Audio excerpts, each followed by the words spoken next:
Emilio Pagán blows it again for the Twins. Let's talk about it on today's Locked On Twins postcast. You are Locked On Twins postcast, part of Locked On Sports Minnesota, your team every day.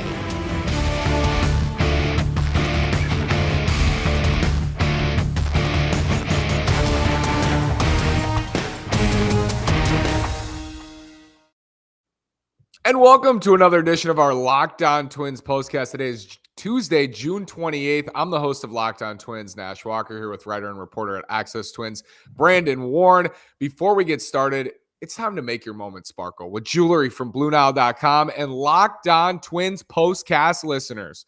Get $50 off purchases of $500 or more. This podcast exclusive includes engagement. Use code Locked On. That's code Locked On. Plus, every order is insured, ships free, and arrives in discreet packaging that won't give away what's inside. Shop stress-free and find your forever piece. Go to BlueNile.com today. Brandon Warren, 2 games today for the Twins. It's a doubleheader in Cleveland. They were down 1-0 until Carlos Correa hit a huge home run following a Gilberto Celestino RBI triple. And then Emilio Pagán blows it. What's your takeaway from this game, Brandon? Just so many things that led to those 3 runs for Cleveland that I understand why Twins fans are kicking themselves and probably proverbially or metaphorically Pagán's hind end too. The first run comes in on Max Kepler just not catching a fly ball that he should have caught.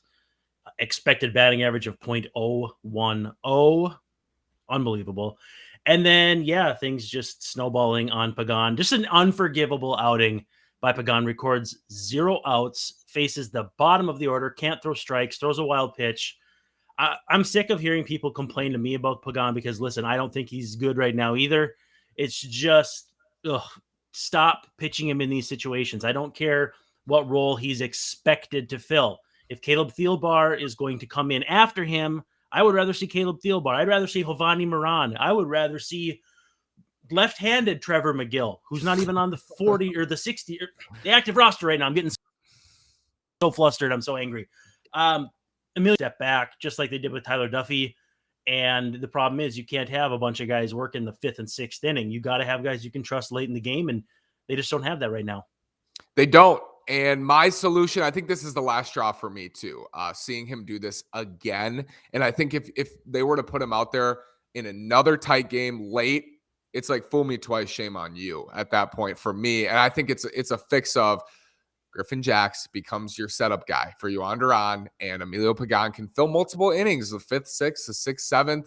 And, he might give us headaches there too, but it's much better than just blowing these games over and over. What do you think about that? Yeah, it was just an unforgivable outing. I know relief is rife with small sample sizes and one outing, handful of batters. It's just not, it can't happen if you want to be a late inning reliever. This is a guy who had phenomenal command and gave up home runs.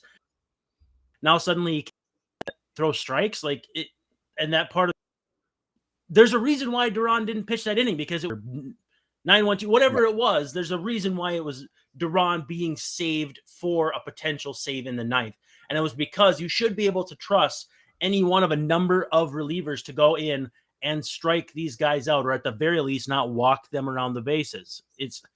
You just cannot say enough about how poorly Emilio Pagán pitched today. And I put him in the 5th inning. I don't care. That's fine. It's unfortunate because there were some really good things that happened in this game. Devin Smeltzer was tremendous. Maybe, and he's had some great outings this year. That run wasn't his fault. Maybe his best outing of the season, just dominant. 9 strikeouts today in 6 innings, and that 1 run was Kepler. I don't know where Kepler was, on a different planet on that run. But Devin Smeltzer was tremendous again, Brandon. He's really done this, save for that Arizona start and in Toronto a little bit, but he didn't get blown up. They still won that game. He's been tremendous. And I think if it had not been as close of a game, they probably would have left him out there. But Devin Smeltzer, it's really hard to know if he can keep an offense like this down as he goes later and later into the game. At the same time, too, if people said they wanted him to stay in there, I wouldn't necessarily blame them either, because he did look that good. He's at 95 pitches. Do you give him 110? I don't know. I think I probably would. But again, it's looking back at it now. If Emilio Pagán gets all 3 guys out and Duran wipes him out like Class A did in the 9th. We're singing a different tune, and I don't like to let results determine how I feel moves were made. And in this case, it just, to me, Pagán was like, okay, but have a plan behind him. Let him get into trouble and then try to have him get out of trouble. And the results were all too predictable.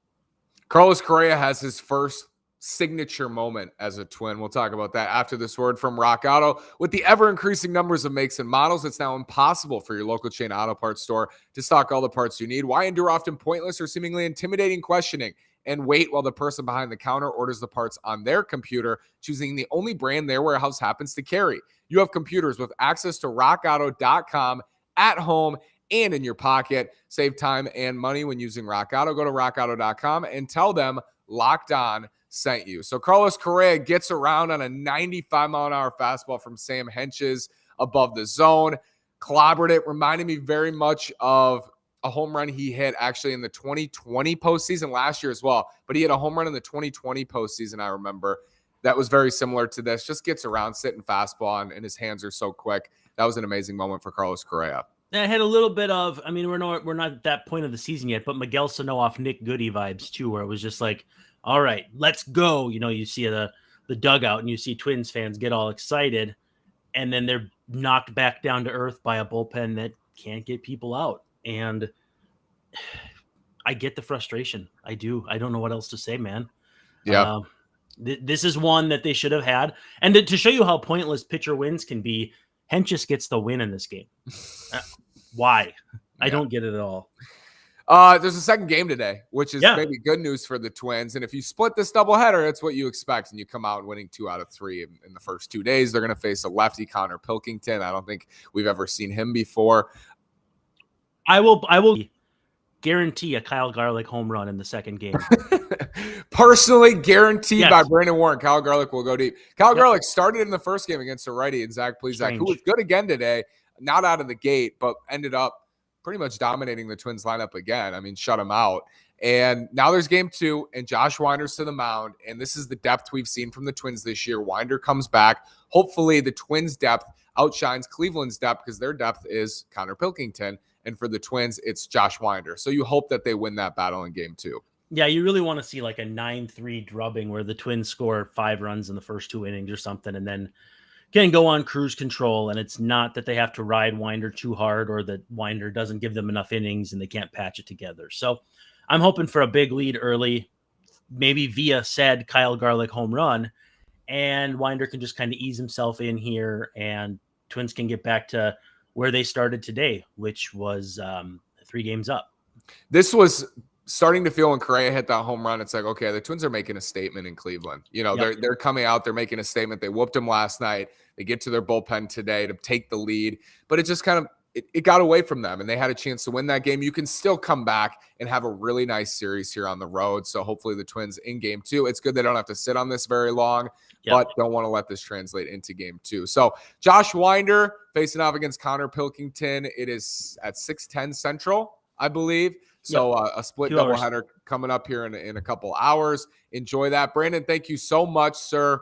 We'll talk again soon. Unfortunately, another loss for the Twins. Thanks, everybody, for commenting. Like, subscribe, comment, Locked On Sports Minnesota. The Twins are 42-34. Yes, awesome. Thanks, Brandon.